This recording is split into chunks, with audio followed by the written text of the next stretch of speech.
Bonjour. Trouver son identité propre, pourrait-on dire. Qui suis-je? Qui suis-je exactement? Qui suis-je au fond de moi?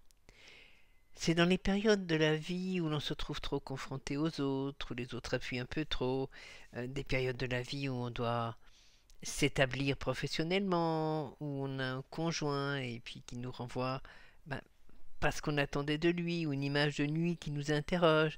Et il y a des tas de circonstances où lorsqu'on n'a pas pu épanouir sa propre personnalité, épanouir son être intérieur, on se retrouve avec cette question. Qui suis-je réellement? C'est un gouffre dans lequel on plonge, c'est un tourbillon, c'est ce sentiment d'être perdu, de ne pas savoir, d'avoir tort, d'avoir raison, de qui suis-je en fait? D'où ça vient tout ça? Eh bien ça vient toujours de la même raison. L'enfant se construit grâce au retour de ses parents, de son environnement. Un enfant, il exprime ce qu'il ressent de lui-même et en lui-même. Si on l'encourage à exprimer son être en étant positif, en le lui permettant, en l'écoutant, en l'encourageant, en le laissant prendre sa direction, il va finir par s'épanouir et correspondre à ce qu'il est en profondeur. Mais si on annihile tout ça, si les circonstances de son développement dans l'enfance font que on ne lui permet pas d'exprimer ce qu'il est, ou on le contrarie, on l'envoie dans une direction qui n'est pas forcément la sienne, comme par exemple envoyer un enfant dans une voie scientifique alors qu'il est extrêmement artistique. Ça, c'est l'exemple parfait. Il y a des tas de moyens de corriger la personnalité naissante d'un enfant. Alors cet enfant, il restera un être caché.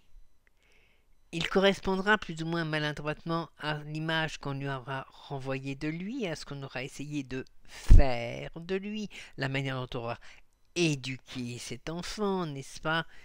Est-ce éducation ou est-ce dressage? Parfois on peut se poser la question. Mais adulte, il va souvent être perdu. Il y a des phases existentielles dans la vie, alors on les trouve souvent vers la quarantaine, la cinquantaine, la soixantaine, des étapes de la vie, des passages, l'enfant qui vient de naître, la remise en question d'un couple, un changement professionnel ou une ouverture professionnelle. Vous noterez que souvent dans la profession, les gens s'en sortent mieux. Ils arrivent à se réaliser, ils arrivent à montrer qui ils sont, comme s'ils masquaient leur vie professionnelle, comme s'ils n'avaient trouvé que cette voie de déviation pour exprimer leur capacité, leur pouvoir d'être. Et à ces moments-là, tout ce que les autres vous renvoyer dans le miroir, vous allez le prendre en partie ou totalement pour vérité. Ce qu'ils vous renvoient de vous, vous allez dire oui, c'est moi. Un ami m'envoyait un message et me disait que sa compagne lui avait dit qu'en fait il devait aller voir un psy parce que ce qu'il faisait c'était complètement aberrant quoi par rapport aux autres. Il ne faisait vraiment rien de mal par rapport aux autres, par contre il essayait de les aider. Et soudain il s'est posé la question s'il avait tort, s'il avait raison, pourquoi. Alors le pourquoi était une excellente raison. Pourquoi est-ce que j'aide l'autre? Est-ce que je n'aide pas l'autre? Est-ce que je ne veux pas sauver le monde pour que le monde me fasse une place, aussi peut-être soit-elle, en son sein?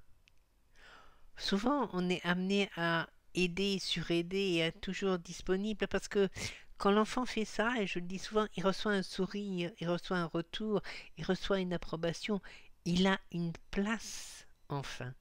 Et on continue à faire ça, adulte. Et puis voilà, comme l'enfant, on attend le regard de l'autre qui va nous approuver ou nous désapprouver. Et on se conforme à ça. Et nous, là-dedans, ce qu'on est, on ne sait pas. Un enfant, on devrait l'élever au sens noble du terme. L'éduquer, l'élever dans le sens où on lui permet de croire en lui, de ne pas penser que ce qu'il exprime doit être corrigé, mais que ce qu'il exprime a un sens, une profondeur. Bien sûr, on lui donne des rails, bien sûr, on lui apprend des valeurs, bien sûr, il y a une éducation qui lui apprend à vivre avec l'autre, à tenir compte de l'autre, bien sûr, mais on peut apprendre à tenir compte de l'autre en tenant d'abord compte de soi. Et on oublie tellement souvent ça. Et tous ces enfants qu'on a corrigés parce que leurs parents avaient une vision différente, parce que leurs parents avaient une problématique différente aussi. Tous ces enfants qui n'ont pas pu s'exprimer sont ces adultes qui se cherchent et qui souffrent de ne pas se trouver et qui se mirent dans le miroir que leur tend l'autre et qui voient un visage déformé. Bien sûr, ce n'est pas leur miroir, c'est celui de l'autre. Alors je dis que dans ces cas-là, il faut mettre le miroir en face de soi, écarter toute personne extérieure et aller essayer d'écouter son cœur, comme on dit.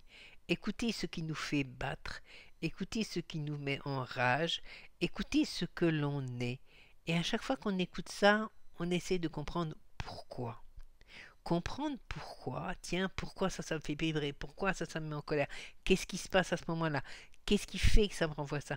À chaque fois qu'on se pose cette question, on va remonter tout un tas de choses et on va pouvoir éliminer tout ce qui ne vient pas de nous. Tout ce qui vient de l'éducation, tout ce qui vient de l'approbation, de la désapprobation, de tout ce qu'on a essayé de faire de nous, stop. Et on peut voir apparaître ce avec quoi on est en harmonie, que ce soit dans la joie, que ce soit dans la colère.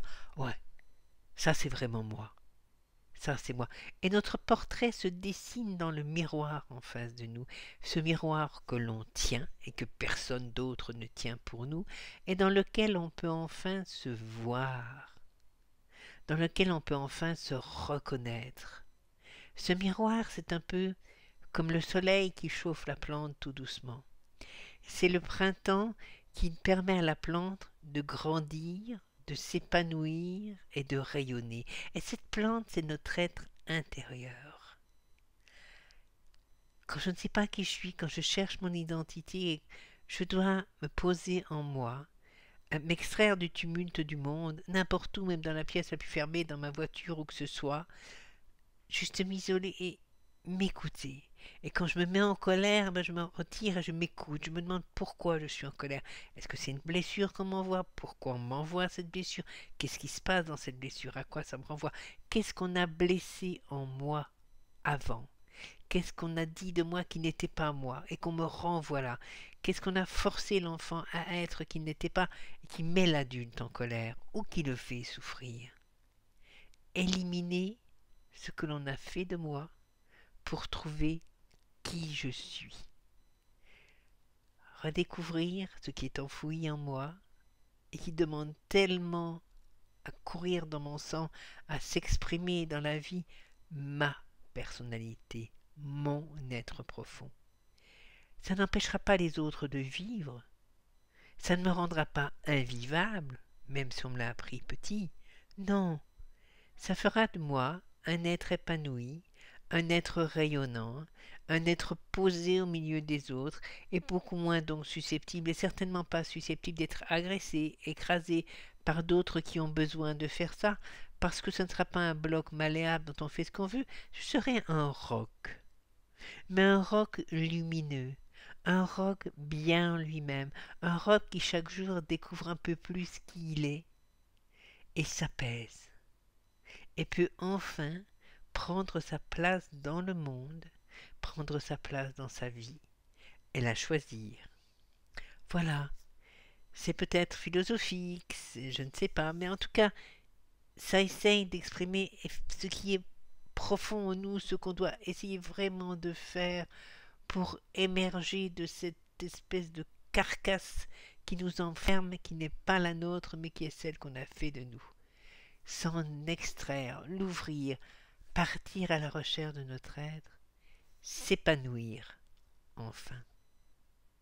Je vous souhaite un joli voyage en vous-même. Si vous avez besoin de moi, si vous avez une question, commentaire, le mail qui s'affiche, le mail de l'association que j'aide, le mail me parvient, je répondrai. Et si vous voulez travailler avec moi, si vous avez besoin de moi pour une consultation, c'est le même mail. Ça m'est transmis et je réponds. Je vous dis à bientôt. Prenez bien soin de votre être. Plein de lumière. Au revoir.